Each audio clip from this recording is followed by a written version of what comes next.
que tiene el mejor fondo largo, ¿qué es Sí. lo que dice lo del compañero de la regla norteamericana? La norma norteamericana es parecida a esta, pero en lugar de dividir en dos mitades, divide en cuatro cuartos, ¿se entiende?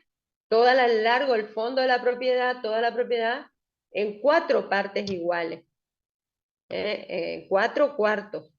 De tal manera que los metros del frente del primer cuarto valen cuatro veces más que los del último cuarto, los del fondo sería. Y los segundos, los que seguidamente valen tres veces más que los del fondo y el otro dos veces más que el del fondo. Por eso estaba pensando que podríamos aplicar Por una, eso le decía, le podíamos aplicar una regla norteamericana al que claro, Miguel dice. aplicarle, depende, por eso si es un terreno largo de buen fondo, ahí aplicarle la regla norteamericana y tener en cuenta en cuatro, en lugar de dividir en dos mitades, cuatro cuartos. ¿Mm? Entonces le Eso sería en aplicaríamos caso que sea muy largo, profesora, el terreno. un cuarto, sería un cuarto, dos cuartos, tres cuartos y el cuatro cuartos para el último, sí, cuatro, sí. Pero no sé, por eso habría que ver cómo está, cómo es la ubicación, qué zona, eh, en qué zona están y sobre todo qué valor, si realmente hay una diferencia de valor importante, ¿no? Pero si ellos parece que están de acuerdo, ¿no? Mientras las partes estén de acuerdo, no hay problema. A veces le dan, en realidad yo le puse acá un condominio al efecto, porque esto sería internamente, ¿no? Entre ellos, saber cuánto tiene uno y cuánto tiene el otro. Pero cuando se aplica el régimen del condominio copropiedad es sobre una indivisión, es decir, que los dos tienen en copropiedad, por lo tanto el todo es de los dos, ¿entienden?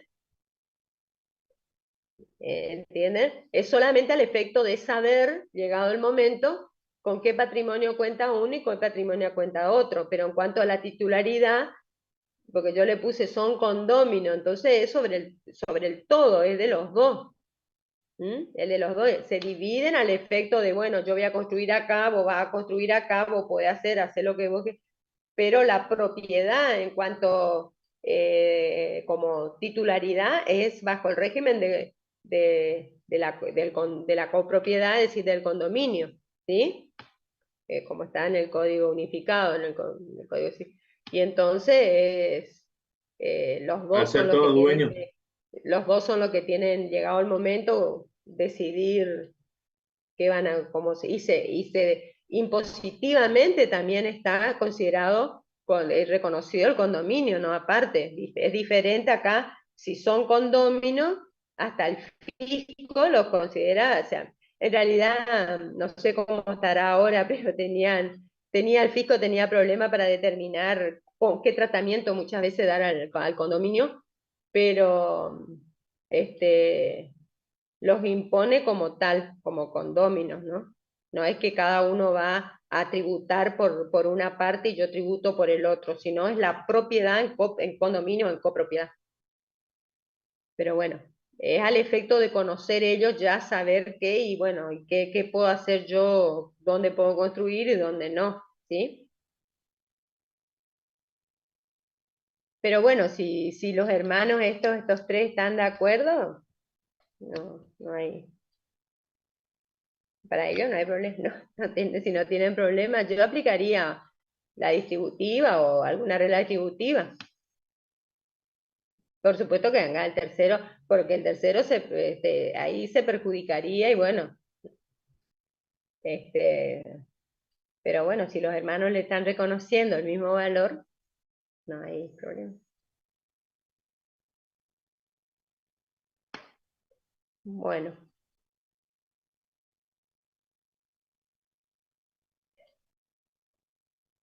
ahora, bueno, ¿alguna pregunta hasta acá de lo que estuvimos viendo? No, profesora, ¿Ninguna pregunta? Más o menos ya están.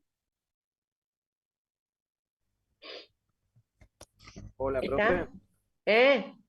Le consulto, la semana que viene, el martes, vamos a tener clase normal, ¿ese es el día del recuperatorio o cómo sería eso? No, no el recuperatorio, yo les tengo que tomar un día hábil, porque ya al entrar todo, el campus virtual va a estar habilitado, yo le podríamos quedar, pero lo que yo no voy a tener es Zoom. Claro, En- entonces sería el martes a las 5 de la tarde el recuperatorio. no, por eso yo les digo, en principio, yo tendría, ¿ustedes cuándo empiezan las clases de las otras materias? Todavía no se actualizó la página. Mm. Bueno, en principio lo que yo quedé con Otrowski, porque él lo que quiere es la nota de este el del primer final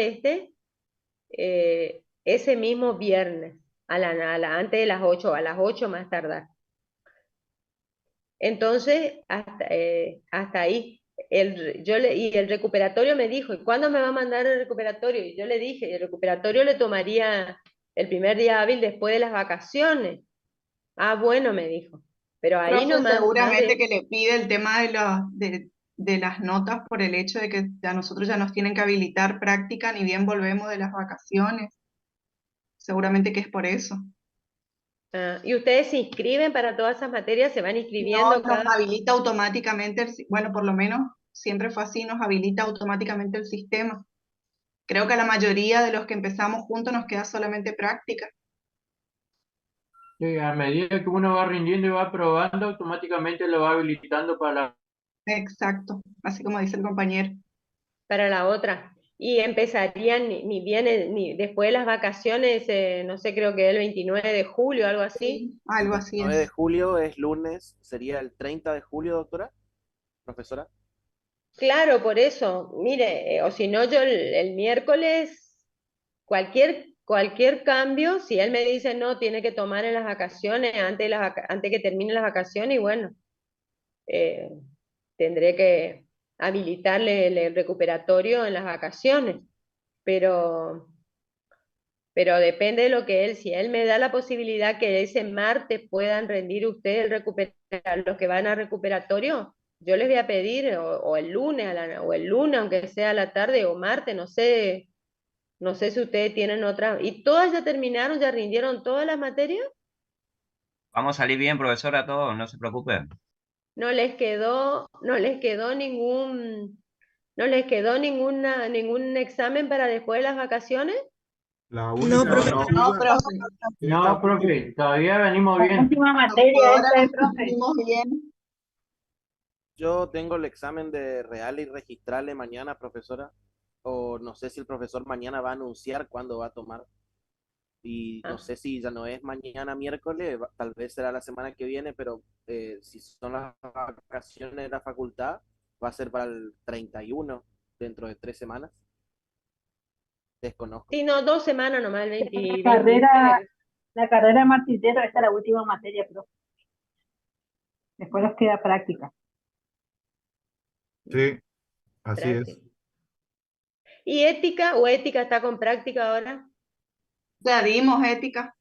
Ah, ya dieron. Ya dimos, Se separó ética de práctica, sí. Pero antes daban 2 materias después que la mía, daban 2 materias más, no sé qué daban.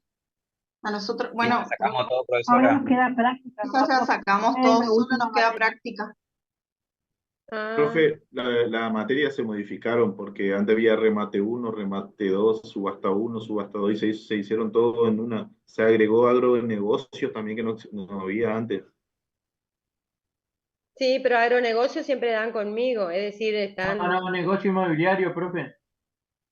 Ah, negocio Negocio inmobiliario. inmobiliario, perdón. Ah, negocio inmobiliario. Pero esas ya dieron también. Sí, ya Sí, dimos. ese ya dimos, ¿no? ¿Con quién dan negocio inmobiliario? Con Otrowski.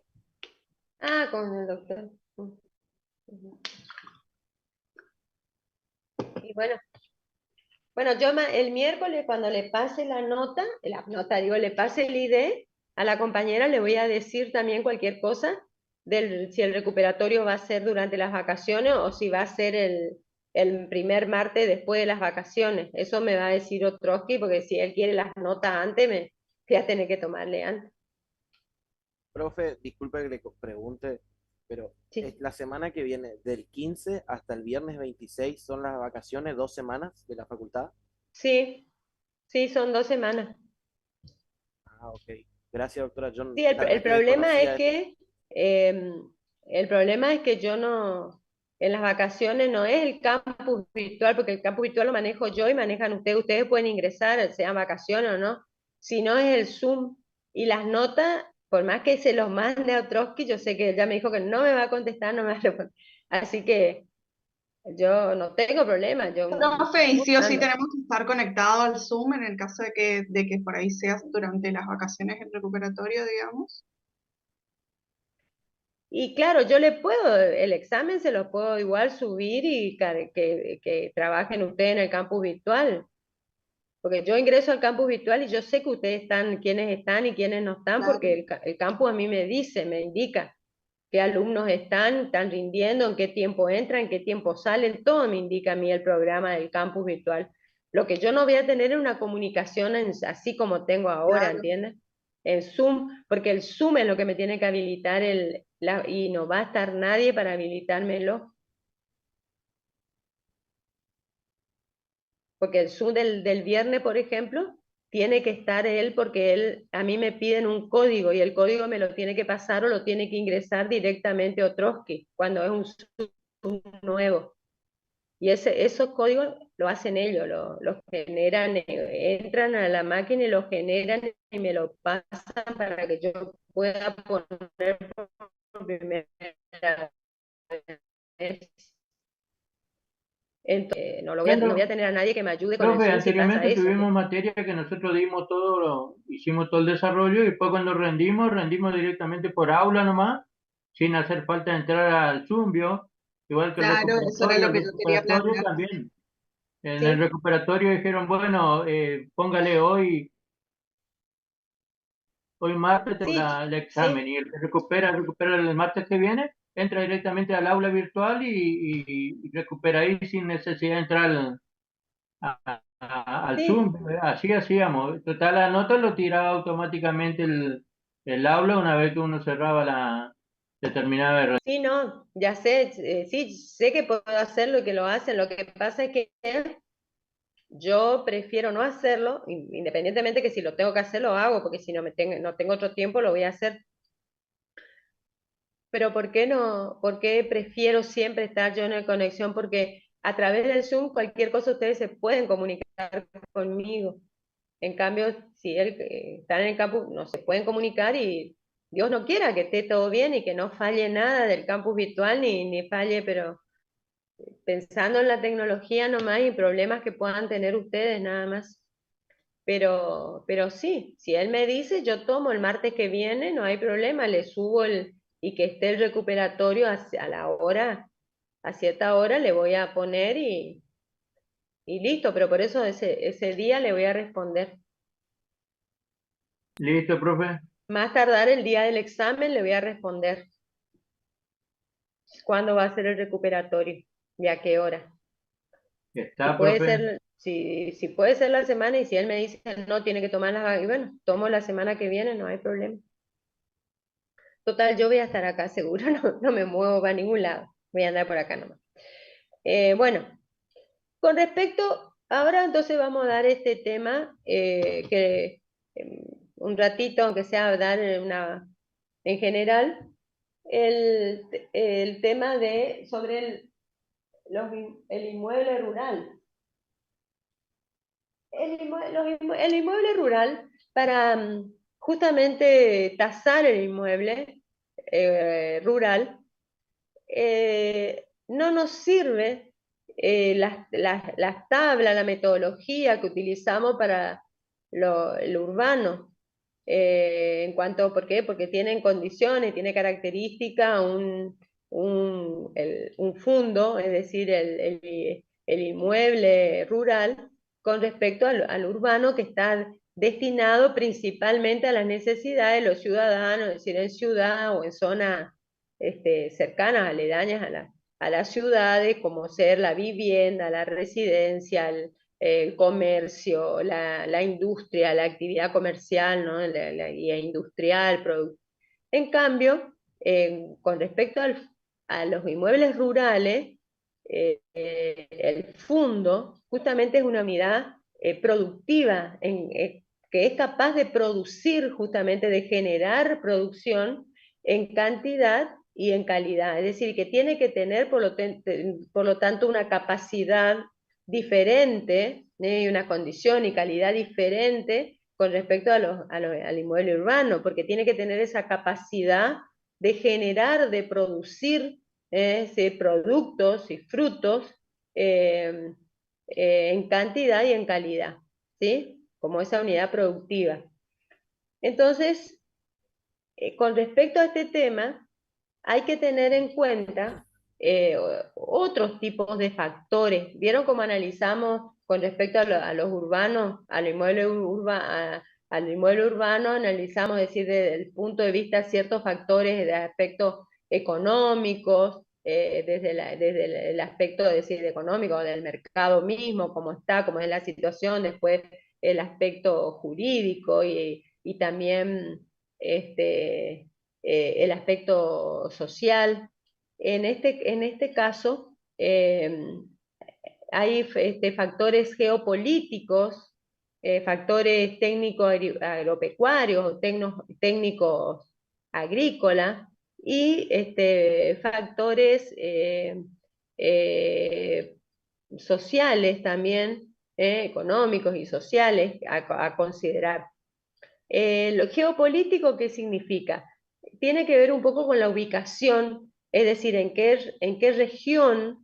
No es lo mismo los campos, por ejemplo, de la región pampeana, y dentro de esa zona, de la zona pampeana, es decir, lo que se llama la luna, o bueno, o el cinturón, que le llama también cerealero, que abarca parte norte de Buenos Aires, sureste de Córdoba, sur de Santa Fe, es Zona decir, núcleo, sí, pues.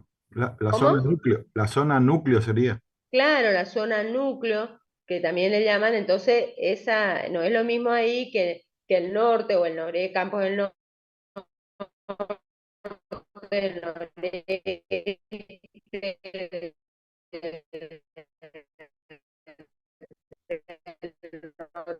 noreste, o por ejemplo de cargas y descargas a puertos, a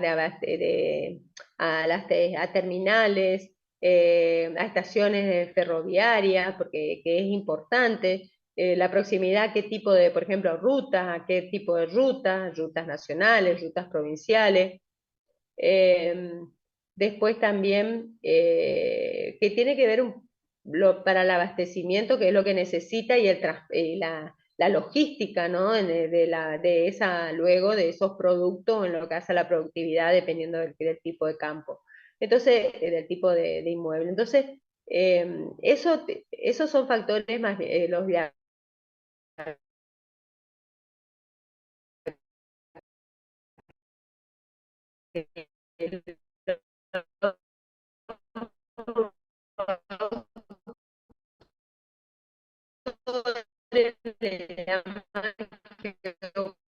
políticos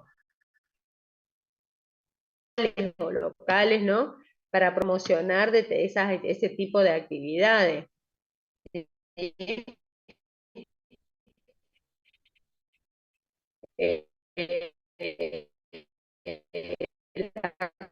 Con importación, es decir, son aspectos importantes a considerar.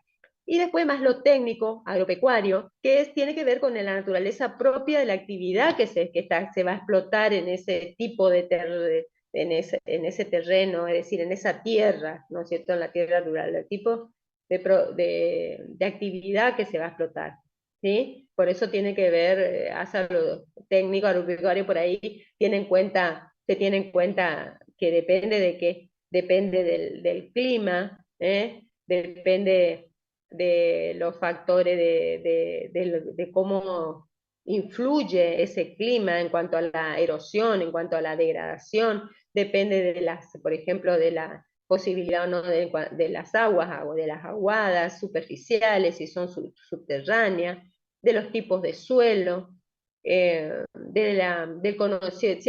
también cierto conocimiento sobre la edafología, que es la ciencia la edafología es la ciencia que estudia la cobertura vegetal, y en base a las condiciones de y las propiedades de ese inmueble rural, en base a a la capa o a la cobertura o a la vegetación natural, originaria y natural de esos terrenos, es decir, de esa superficie, ¿sí? Es decir, cuando está virgen, cuando todavía no está trabajada esa tierra. Entonces, porque la naturaleza, justamente teniendo en cuenta al clima y la influencia del clima, de la temperatura, de la erosión eólica, es decir, del viento pluvial, de las lluvias, el tipo de lluvia, cantidad e intensidad, y también teniendo en cuenta, por ejemplo,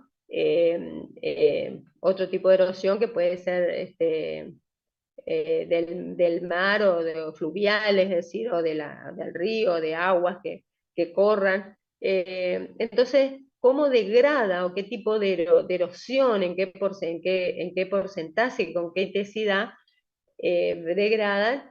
Y la propia naturaleza hace que esa vegetación tenga su propia característica, porque no va, la vegetación que cubre ese terreno virgen, ¿sí? Por eso dice la cobertura natural, y eso analiza a través de la edafología. Están los que interpretan y conocen que esa vegetación puede crecer solamente o desarrollarse ante determinado clima, donde la erosión erosiona o no, es decir, es extrema o no, dependiendo de qué tipo de erosión, es decir, los vientos, de la lluvia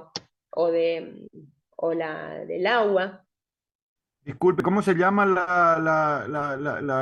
lo que estudia? Eda- eda- edafología, Edafología. sí. Entonces, en base a eso se tiene en cuenta justamente, y también las propiedades, y tiene que ver con las propiedades de ese suelo, ¿no? Entonces, esos suelos, las calidades y las condiciones del suelo, porque el suelo está en continuo proceso, ¿m? En proceso de elaboración, es decir, no es una cosa que está inerte, bueno, sino que generalmente está compuesto por minerales, por materia mineral, que sufren la influencia del clima, pero también también se van formando, en ese proceso se va formando a partir de las napas o de los estratos más profundos, es decir, donde donde hay más materias orgánicas originarias. Entonces, además de los minerales, tenemos esa materia orgánica, que cuando mayor porcentaje hay de materia orgánica es más rico, más rico el suelo. Ese material orgánico también proviene de las napas más, o de los estratos inferiores, pero también influye mucho, influye el clima. Y después también una proporción semejante entre agua y aire, ¿sí? Eso sería un porcentaje adecuado de un suelo que llamaríamos un suelo fértil o propicio para la producción. Pero por supuesto, una vez que llega, no todos tienen ese porcentaje, y además una vez que ya no son terrenos vírgenes, que ya están siendo sembrados, que ya se va manejando, por influencia del humano, de la fuerza, se va manejando, se va modificando esa superficie, sobre todo los estratos que dan más hacia la superficie, y muchas veces esos estratos o esas capas que son más ricas, sobre todo en en el material originario, o orgánico y original, quedan casi en la superficie, es cuando más se deprecia y se deteriora ese suelo, ¿sí? Están los especialistas, justamente los agrónomos, sobre todo los agrónomos son los que analizan y estudian estos temas, sobre todo lo que hace también al perfil del suelo. ¿Sí? Y esto determina los clases de suelo, donde tenemos del suelo franco, que es el suelo ideal, que es justamente para qué tipo también, o qué actividad, qué explotación, es propicio para todo tipo, porque al ser el ideal, es decir, es propicio sobre todo para una actividad agrícola, también puede ser ganadera, pero principalmente una actividad agrícola. Pero también están los suelos que a lo mejor son más arenosos, más gruesos, pero al mismo tiempo más livianos. El suelo arenoso, al ser liviano hay que tener en cuenta porque también la erosión eólica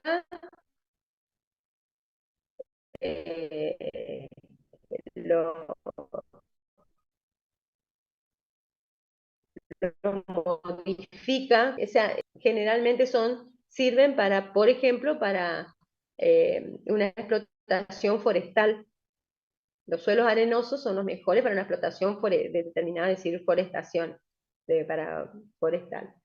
Y después tenemos aquellos suelos que son finos, pero que son muy duros, que son los arcillosos, que son muy difíciles de trabajarlos, que toman humedad inmediata muy pronto, pero al mismo tiempo luego se seca y forman esa forma de greda o esa capa dura, barrosa primero y luego que queda sedimentado. Es decir, pero sí son suelos que puedan servir por los charcos que por ahí quedan, es decir, sirven más para la ganadería, porque realmente para la agricultura hay que trabajarlos artificialmente mucho.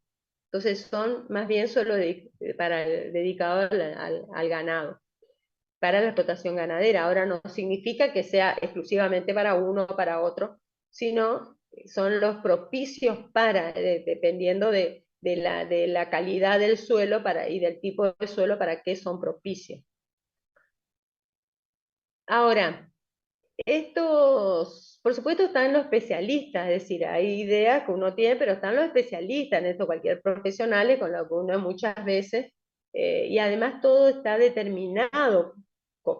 El clima fue variando, pero va variando, fíjense, con la corriente del niño, la corriente de la niña, todo lo que nos va variando, el cambio climático, ¿no? Es evidente lo que... Y hay zonas que realmente han quedado, que se van tornando cada vez más desérticas. Antes hablábamos de la Pampa, vieron que ahora el núcleo, pero antes hablábamos de la zona pampeana y era la zona, la región pampeana, que era, todos sabíamos, una zona rica. Ahora, dentro de la región pampeana están zonas que realmente están casi desérticas dentro de la zona pampeana, es decir, está quedando, como dijo bien el compañero, es el llamado el núcleo, la zona núcleo, ¿no es cierto? Que fíjense que esta zona núcleo tenía el valor por hectárea, porque la unidad de medida para las superficies rurales es la hectárea, ¿sí? Si bien en la unidad de esa medida es el área, pero no se toma la unidad de medida, que es el área, sino se toma su múltiplo, que sería la hectárea, ¿eh? La hectárea es unidad de medida, que sería 100%, ¿eh? Es decir, 10.000 metros cuadrados, y eso es la hectárea. Entonces, siempre partimos de cuánto está por hectárea, es decir, cuánto es el valor de la hectárea en esa región, en esa zona. Bueno, la zona núcleo, en el año 22, fíjense, 20, 21, sí, en el 22, estaba aproximadamente entre los más, en esa zona estaban desde 13.000 a 15.000, de 13.000, 12.000, 13.000 dólares por hectárea, ¿sí? 13.000, 12.000, 13.000, hasta 15.000 dólares, ¿Dólares, dependiendo, profesora? por hectárea. ¿Dólares? Sí, dólares por hectárea. Ahora, no, después, en el 2023, el año pasado, llegó al más bajo, es decir, menos 11.500, 12.000 por hectárea, como mucho estaba, es decir, podían obtener más, no había mayor demanda, no pagaban más por eso. Máximo 12, estaba entre 11.500, 12.000, 12.500 como muy buen dólares, como muy buen precio.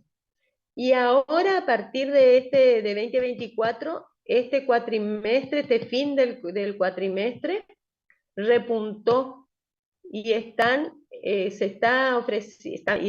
vendiendo, no solo que están ofreciendo, están colocando, se están vendiendo hasta 16.000 dólares ya la hectárea. Ahora hace poquito hubo en esa zona y una buena... ¿Alguna entidad es el que fija el precio? ¿Cómo?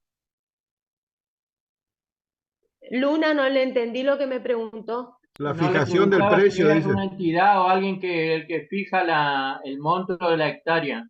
No, y lo que pasa es que ahí juegan en el mercado, entran a jugar los pools, los grandes. Hay una gran concentración, aunque no crea, eso está en manos de muy poco. Y entonces si a ellos le conviene o no le conviene, lo tienen, es decir, y entonces, y también tiene que ver cómo, en cuanto a la productividad, cuánto está cotizando los productos, es decir, cuánto está cotizando, cuánto está en mercado el silo bolsa. Y evidentemente ellos estaban bien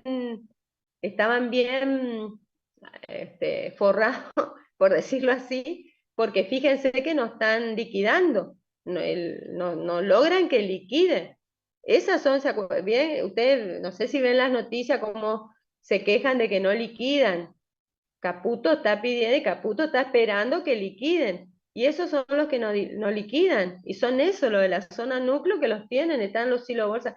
Fíjense que en el 2023, 2022 ya empezó, porque en el 2022 ya se sabía lo que se esperaba en el 2023. ¿Por qué? Por la cantidad de silo bolsa, se vendía más, era mejor, antes de producir, era fabricar los silos bolsa. Y los que colocan los hilos bolsa, lo que vendieron y por qué era eso, porque se estaban preparando para depositar su producto y tenerlo ahí hasta que logren el valor que ellos quieren. Pero eso solamente lo pueden hacer cuando tienen un buen capital, un buen sustento, ¿entienden? Y lo están Claro, haciendo. a eso es lo que le llaman los formadores de precios en este sentido, porque Y ellos sí, mantienen su producto hasta lo último que consiga el precio que están buscando, y una vez que lo obtienen lo sueltan, o sea, lo venden o lo exportan al valor que ellos, y a y partir sí, de ese valor se empieza a valorizar eso, ¿no? y sí, hoy lo exportan todos, lo exportan. Pero no están no están liquidando, aparte tienen, también especularon mucho el año pasado, se trabajó mucho con los contratos a futuro, esos contratos de venta a futuro. Se hizo un gran juego, una gran cadena de, bueno, eso habrán visto en agronegocio, no sé si el doctor le explicó, ¿no? De las ventas esas, las contrataciones a futuro Sí, sí. y realmente el producto no existe, el producto no, o está ahí en el silo, pero porque se ofrecen eso a través de estas concentraciones, lo que hacen es ofrecer y trabajar con esas contrataciones y venden lo mismo varias veces, pero siguen siendo propietarios y siguen teniendo ellos el producto. Además, la mayoría ¿qué pasa también? La mayoría, los que trabajan realmente esa propiedad y los que están, muchos de ellos no son los dueños de la tierra, la mayoría de ellos no son. Entonces, al propietario también le conviene porque el valor del arrendamiento depende de eso también. Claro, Porque el depende de la valor producción, por va eso. variando dependiendo de a cuánto está. Entonces, todo es una cadena, ¿entienden? Todo es una cadena. Entonces, hoy, todo lo que yo les pueda decir, tengan en cuenta la calidad del suelo, por supuesto que es importante porque la productividad no vamos ni a pretender nosotros acá en el norte, ya sea en el noreste, por más que sea una zona, no digo para la producción agrícola, no es mala la Mesopotamia, pero no, ni ahí de comparar con la producción o el norte, por ejemplo, el centro y norte de Santa Fe con lo que es el sur de Santa Fe o parte de Córdoba o Buenos Aires, norte de Buenos Aires, esa zona que, y Profe, en bueno. definitiva, hay que tener conocimiento de agronomía, agricultura, todo como para No, pasar a un lugar. no, O esa información se puede conseguir. tener conocimiento del mercado y de cuáles son las intenciones y sobre todo no solo de nuestro, sino con un alcance internacional, porque eso es lo que está, esa especulación es lo que de ese mercado internacional que antes no se daba, que hace unos años atrás, no se daba, pero que bueno, se fue generando lamentablemente, y eso distorsiona muchas veces los valores, los distorsiona. Pero bueno, es así, Y en tener en definitiva terminamos cuenta. haciendo una tasación comparativa otra vez. ¿Sería algo así? Y sí, y bueno, por eso le digo, mire, en cuanto ya yendo un poquito al tema, que sería los métodos más utilizados, fíjense que por un lado tenemos eh, podríamos aplicar, decir, un método que tiene en cuenta también en lo que hace a la productividad, y otro como sería eh, el método de capital fundiario, el capital fundiario, y otros métodos, y otros métodos que tienen en cuenta más la carga, lo que le llaman la carga o la resistencia animal, que mejor dicho, la base de esos métodos tiene que ver la carga o la resistencia animal. ¿Qué quiere? ¿Qué es la carga o la resistencia animal? Es la cantidad, es decir, por hectárea y por año que da de pastaje, es decir, la capacidad que tiene por hectárea y por año ese campo para generar pastaje o generar el alimento, ¿no es cierto?, para cabezas de ganado, para cuánto ganado, para cuánta cabeza de ganado, Eso lo por, dijo el profesor de agro, profesora. por año, claro, por hectárea y por año. Y fíjense, bueno, si él les dijo, le habrá dicho cuánto es para nuestra zona, por ejemplo, que se deterioró bastante, bajó bastante. En nuestra zona, no sé si les dijo el profesor Brear, pero para nuestra zona, por ejemplo, no es más que una cabeza de ganado. Y a veces, y ahora, sí, una por hectárea por año, sí, una. Y les digo más, no sé ahora, les soy sincera ahora en este momento, pero el año pasado estábamos a 0,8, 0,7, 0,8 hectáreas por año, es decir, menos de uno por hectárea por año. Y Sí, nos comentó eso, sí, sí. llegamos a estar 1 cada 2 hectáreas, es decir, 0,5 por hectárea. ¿Está? Y fíjense que la zona de la Pampa, pero la zona pampeana que está degradada, que la degradaron con la soja intensiva, tanto tiempo sin hacerlo, las rotaciones como tiene que ser, bueno, degradaron tanto una zona grande, por ejemplo, Entre Ríos, el parte sur de Entre Ríos, que estaba considerada como, si bien era Mesopotamia, pero está considerado, que también está con estos porcentajes, con 0, en el mejor de los casos tiene 0,8 por hectárea por año, menos de 1 en este momento. Fíjense cómo varió, ahí uno ve la devaluación al momento de tasar,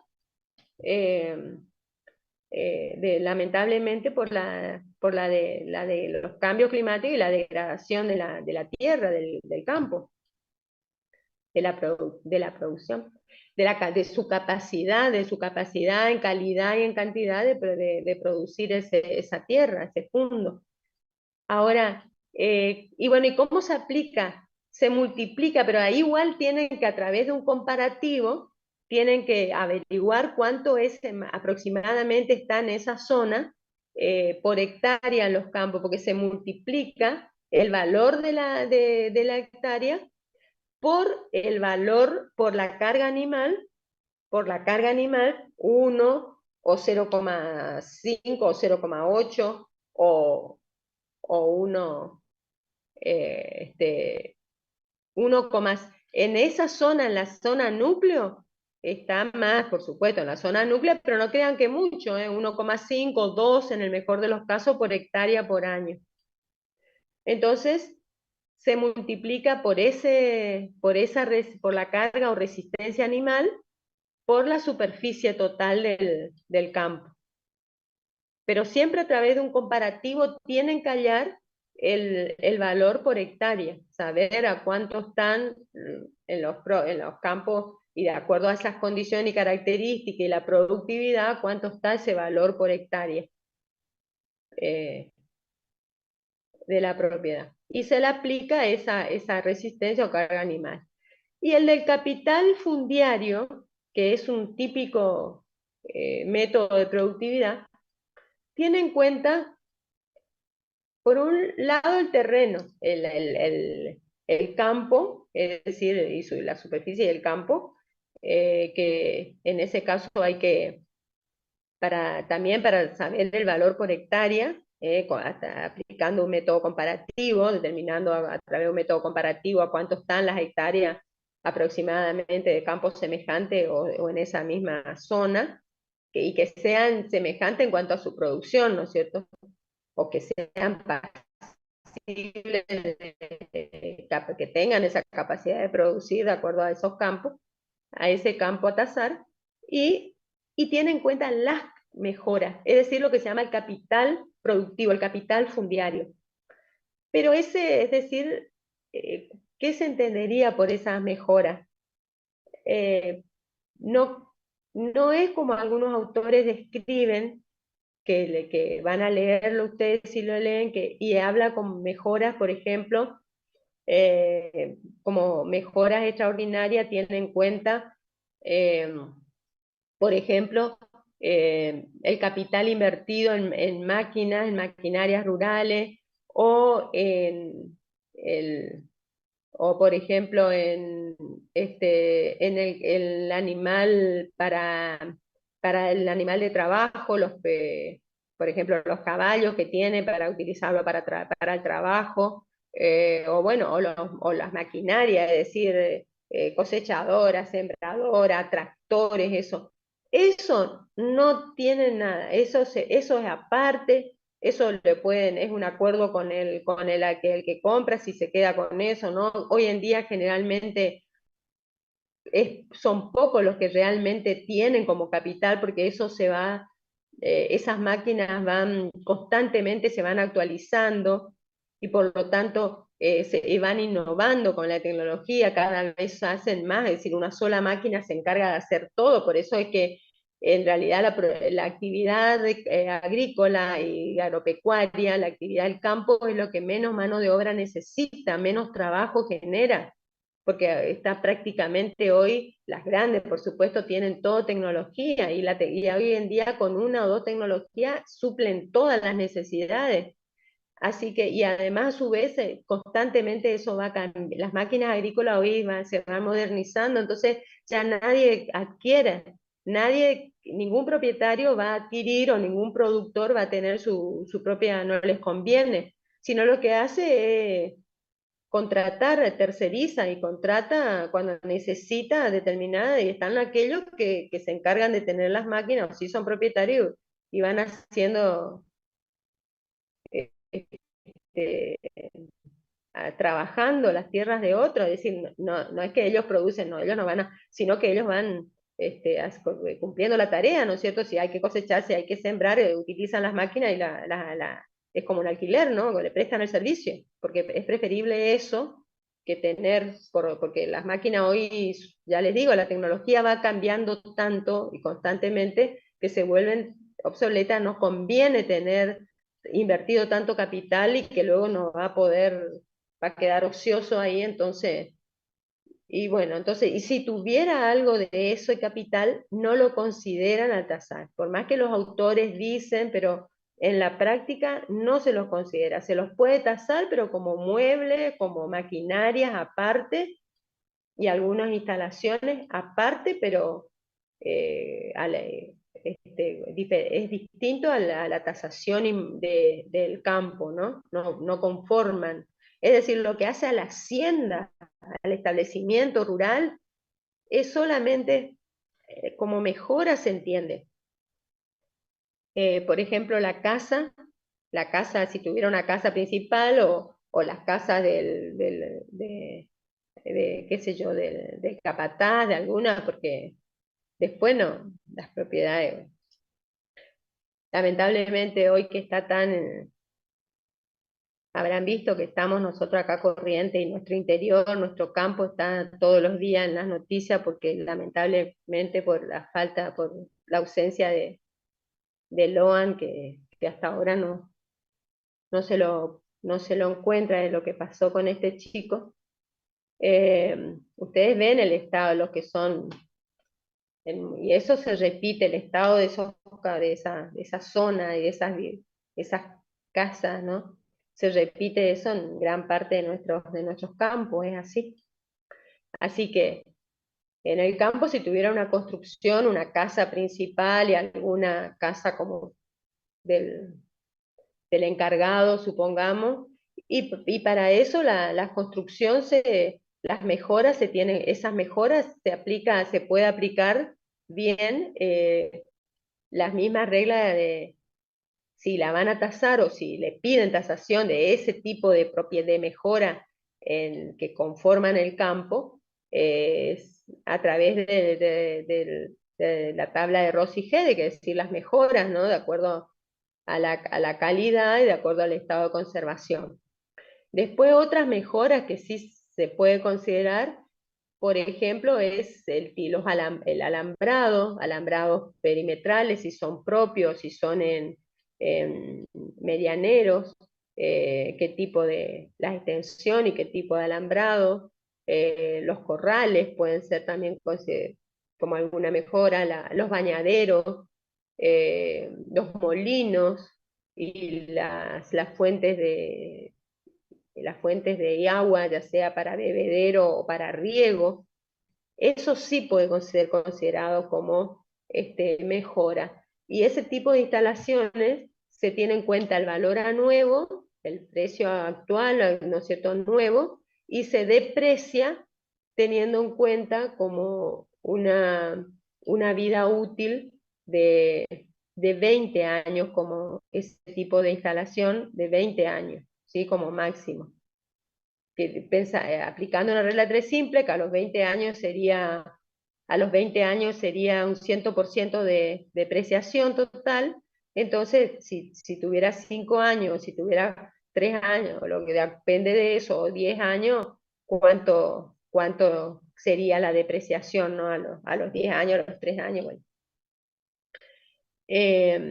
Y eso es lo que consideramos, no más que eso con respecto al capital como capital fundiario, ¿sí?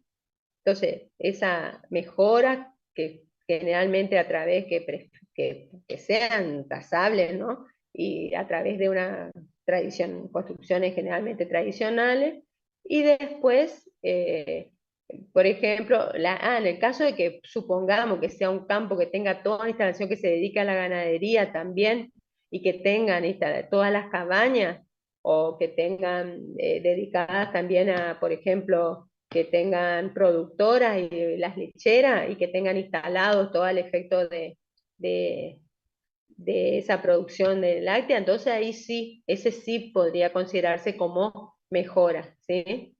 Ese tipo, dependiendo de la actividad que se dedica. Si tiene Bueno, perforaciones también, profesora, los bañaderos, ¿cómo? si tiene perforación también, No les entiendo, ¿qué me dice? ¿Qué cosa también? si tiene perforación para Bueno, sacar el entonces, agua, sí, esa es la afluencia del agua, qué tipo para riego, si es importante, se te va a considerar, puede ser para riego, y si tiene, o si es también si es de tipo de perforaciones, eso podría considerarse.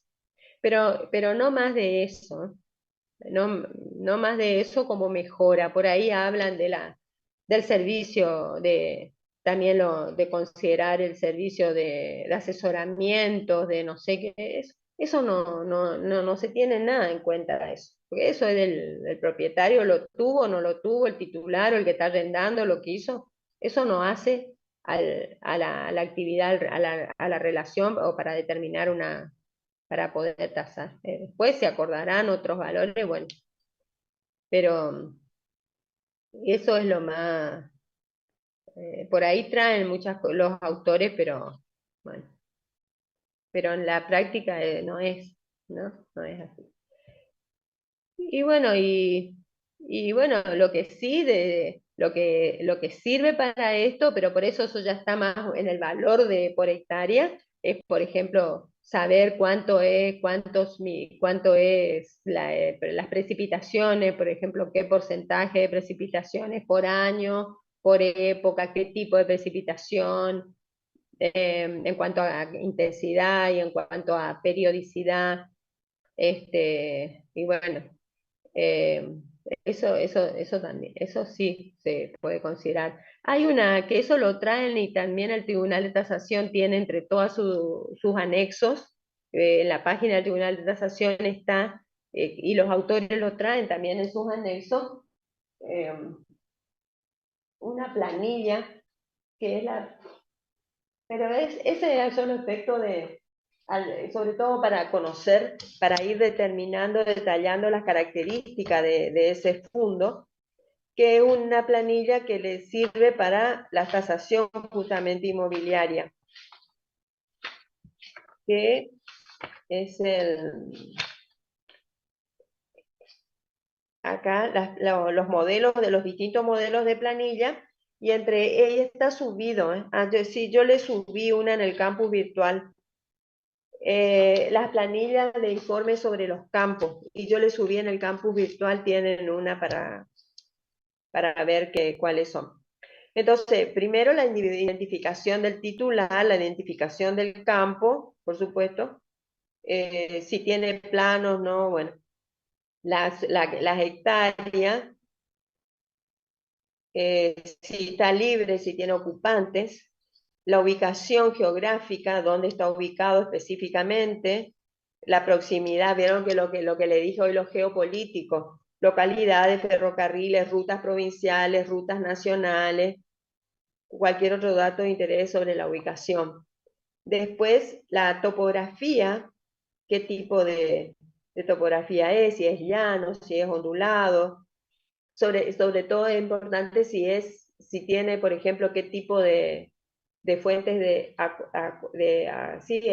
agua tiene, y si hay laguna, si hay arroyos, si es inundable o no ese campo. Después, la tierra, si es arcillosa, si es arenosa, si es franca. ¿Sí? Y las precipitaciones, el caudal, lo mismo, ir indicando. Y después, las mejoras. Y fíjense que con las mejoras le piden los alambrados, qué tipo de alambrado, cuánto de cuántos hilos, es decir, si tiene postes o no, cuántos postes, si es medianero o no, si son potreros. Y después los molinos. Sí, eso sí, se tienen en cuenta los molinos, los bebederos, los bañaderos o bañeros, le dicen o pero en realidad son los bañaderos. Eso es lo que se tiene en cuenta como capital, como mejoras, le llaman ellos ordinarias, pero en realidad es ese capital invertido. Después, otra cosa, no. Después si tiene otras aptitudes y condiciones aparte de la ganadera, si es ganadero, o si tiene aparte también de la agrícola aptitudes ganaderas o aptitudes relacionadas con la ganadería. Y ahí se va complicando, pero se va completando. Pero lo importante es que esto es lo que les sirve para ustedes una vez, para su informe sobre el campo y luego para poder lograr todos los datos para ir completando esto, para tener los datos para tasar y para poder informarle a su cliente de dónde surgen esos valores. Pero uno semejante a creo que el Tribunal de Tasación yo les bajé en el campus, está en el campus virtual. Bueno.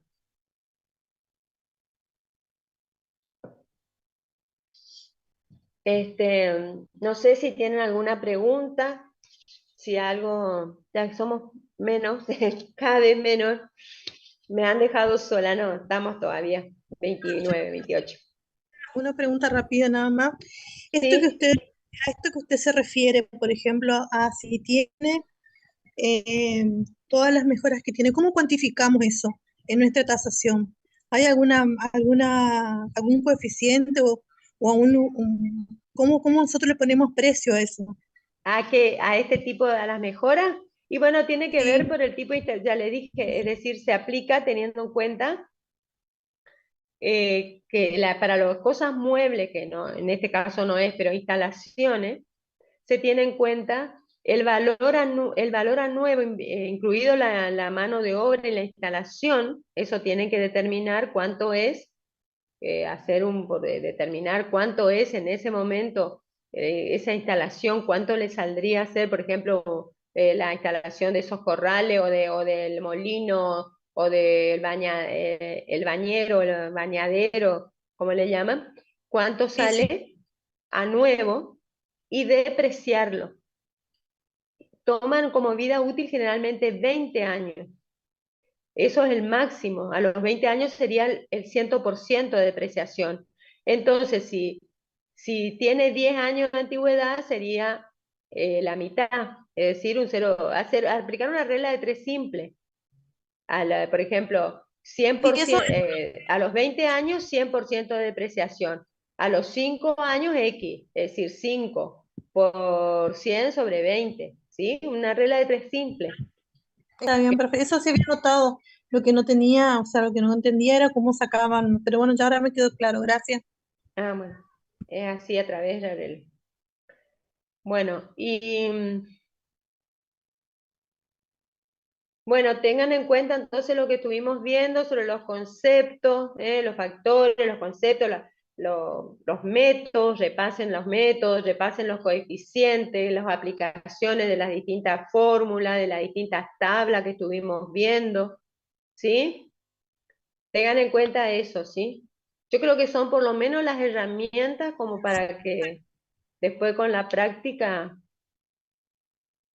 puedan hacer algo, con mucha práctica. No, profe, una consulta con el tema examen. Sí. Póngale que yo no llego a 5,75, ¿se toma 6 o se toma 5,50? No 6. Cuando ¿Y se aprueba? supera, si supera 5,50, llega a 6. Ya se redondea para arriba. Ah, listo, listo, profe. Eso no quería saber, gracias. Bueno. Listo, gracias, hasta luego, profe. Bueno, no se olviden, yo les voy a comunicar el miércoles el ID y nos vemos a las 6 de la tarde el 12 de julio. Listo, ahí Mañana, vamos a estar a las 6 de la tarde, profe. Gracias. Escuchen, escuchen antes de irse. Cualquier cosa que ustedes no puedan entrar al Zoom, por cualquier cosa, Dios no quiera, que vaya todo bien, pero por cualquier cosa que pase, que a mí me pase o pase con la tecnología, lo que sea, ustedes ingresen al campus virtual, a las 6:15 va a estar habilitado el examen, ¿entienden? ¿Entienden o no? Perfecto, profe. A las 6:15 va a estar habilitado el examen por 30 minutos. ¿Está? Listo. Y digan por favor, díganle esto, pásenle esto a sus compañeros porque me olvidé